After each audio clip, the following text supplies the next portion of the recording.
Hello everyone. ఇవాళైతే మనం chicken కర్రీని ఈజీగా ఎక్కువ స్పైసెస్ లేకుండా మంచి గ్రేవీ వచ్చేలాగా ఎలా తయారు చేసుకోవాలో చూద్దాము. చాలా క్విక్ రెసిపీనే ఇది.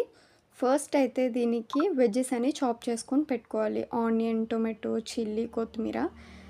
ఇప్పుడు మిక్సర్ జార్ పెట్టుకొని అందులో 2 ఉల్లిపాయలు, 2 టమాటాలు పెద్ద ముక్కలుగా కట్ చేసుకొని యాడ్ చేసుకొని 3 వెల్లుల్లి రెబ్బలు, 1 స్పూన్ వరకు గసగసాలు కూడా యాడ్ చేసుకొని ఫైన్ పేస్ట్‌లా చేసుకోవాలి.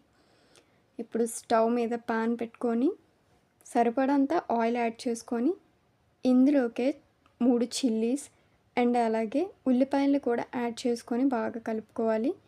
3 టమాటాలను కూడా చిన్న ముక్కలుగా కట్ చేసుకొని యాడ్ చేసుకోవాలి. చిన్న ముక్కలు కట్ చేయడం వల్ల గ్రేవీ ఎక్కువ వస్తుంది. ఉల్లిపాయలు టమాటాలు మగ్గడానికి కొంచెం సాల్ట్ని కూడా యాడ్ చేసుకుని మూత పెట్టుకోవాలి. సో బాగా మగ్గిపోయిన తర్వాత ఇందులోకే ఒక హాఫ్ స్పూన్ వరకు నేను అల్లం వెల్లుల్లి పేస్ట్ యాడ్ చేస్తున్నాను. సో హాఫ్ స్పూన్ అయితే సరిపోతుంది. సో ఇదంతా బాగా పచ్చివాసన పోయే వరకు బాగా ఫ్రై చేసుకోవాలి. సో ఇదంతా పచ్చివాసన పోయింది అని అనిపించినప్పుడు ఇందులో నేనైతే హాఫ్ కేజీ వరకు చికెన్ అయితే యాడ్ చేస్తున్నాను. సో ఈ చికెన్ని మొత్తం కూడా బాగా దగ్గరికి వాటర్ మొత్తం ఎగిరిపోయి మొత్తం బాగా ఫ్రై చేసుకోవాలి. దగ్గరికి అయ్యే వరకు ముక్క మెత్తబడే వరకు.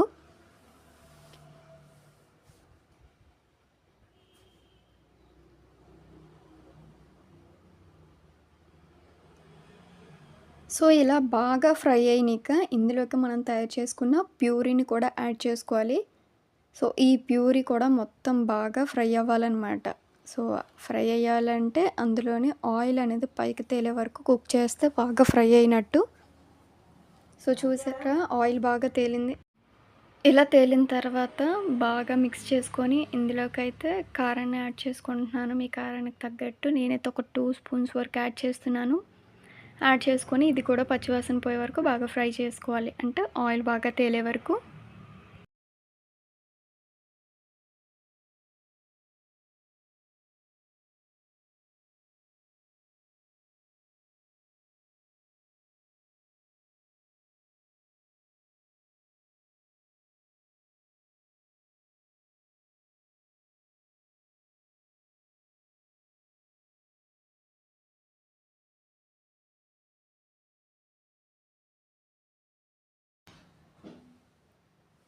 ఇలా బాగా ఫ్రై అయినాక దగ్గరికి ఒకసారి బాగా మిక్స్ చేసుకొని ఇందులోకి వాటర్ అయితే యాడ్ చేసుకోవాలి. నేనైతే ఒక ఫుల్ గ్లాస్ వరకు వాటర్ని యాడ్ చేస్తున్నాను.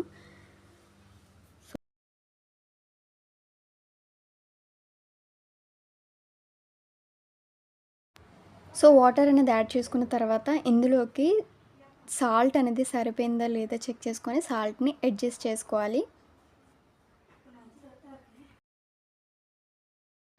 అడ్జస్ట్ చేసుకొని మూత పెట్టుకొని బాగా దగ్గరగా అయ్యే వరకు గ్రేవీ మొత్తము సో ఉడకబెట్టుకోవాలన్నమాట. అది కూడా మీడియం ఫ్లేమ్లోనే.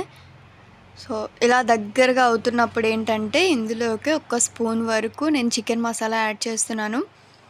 యాడ్ చేసుకొని ఒకసారి బాగా మిక్స్ చేసుకొని మళ్ళీ మూత పెట్టి గ్రేవీ మొత్తం మనకి సరిపడా మనం ఎలా అనుకుంటున్నామో అలా ఆ విధంగా గ్రేవీ తయారయ్యే వరకు ఉడకబెట్టుకోవాలి. సో నాకైతే ఒక 10 మినిట్స్ వరకు పట్టింది.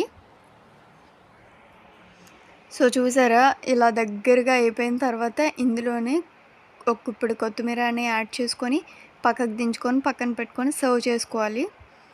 సర్వ్ చేసుకుంటే చూసారా టేస్టీగా తక్కువ స్పైసెస్తోని మంచి గ్రేవీ వచ్చేలాగా కర్రీని అయితే. సో సబ్స్క్రైబ్ ఫర్ మోర్ ఇలాంటి రెసిపీస్ కోసం మన ఛానల్